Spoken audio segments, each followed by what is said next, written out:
In our last segment, we were talking about Christ being the source. And now, the great blessing is we are connected to the source.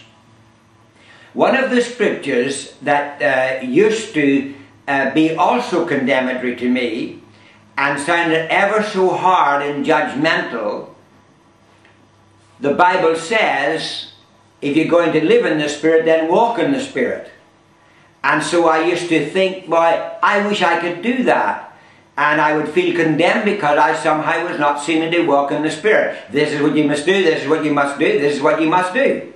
But then I realized in seeing something different, and you need to see something different. That's what's very, very important, in seeing something different. Because do you see, the most important thing, the Christian life is first about seeing. And I would like to talk a little about that in another segment. And so now I see something different. Because now I see that the Bible is saying very clearly, here's what the life of the Spirit is like. This is what it's like when you're living in Jesus. This is what it's like whenever you're living in the source. But now the branch is the soul. And now I have a soul life in which I walk out the life of the Spirit into the world. And so he's saying to me, okay, if you want to live in the Spirit, and you are, then walk it out. Enjoy it in your everyday life. Enjoy it in the problems of your life. Enjoying it in the family of your life. Enjoy it in the trial of your life. Everything you're faced up to, if you're going to live in it, why not enjoy it? And so now we're walking into a new life of being so connected to the vine. Let me tell you another little story I had related before about Fiji. And I'd like to talk about another little story in Fiji in one of the churches that I was in.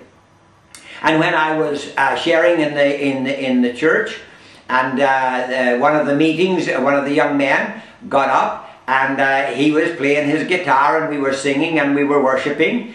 And then he said, let's turn to John 15. I would like to read that before Ray comes to bring us the message.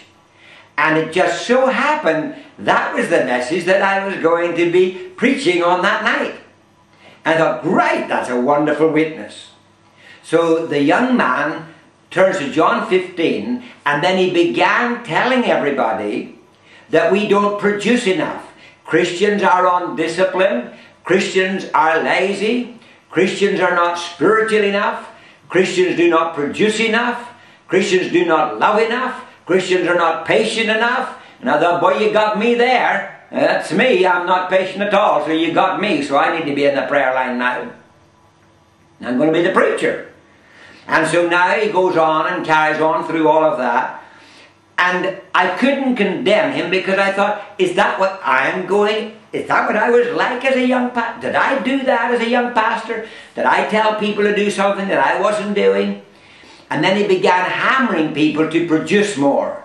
The atmosphere of the service was just dropping and you could feel people being condemned.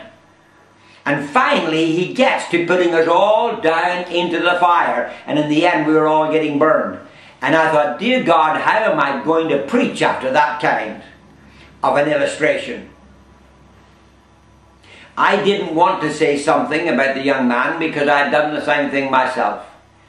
But when I got up to minister the word, the one thing that I needed to do was just turn this around, because this is so vital for our lives.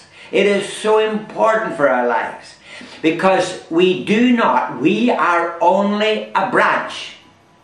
We will always be a branch. There is a temptation sometimes for people in ministry that you think you become the source, and we're the source of other people to answer their problems, to fix them up, to be their life, to be the things they need. No, no. Christ is the source. I'm just a branch. And so now, the wonderful revelation in seeing something different that is so exciting and so wonderful is because now branches, even in nature, do not produce fruit. Branches only bear fruit. Therefore, I am only a fruit bearer, and the responsibility of the producing goes back to the vine. That's the most wonderful thing. And I'm going to share in my next blog a little illustration, and in my next segment, just to let you see how I started this and how it's got to finish. So let's try that.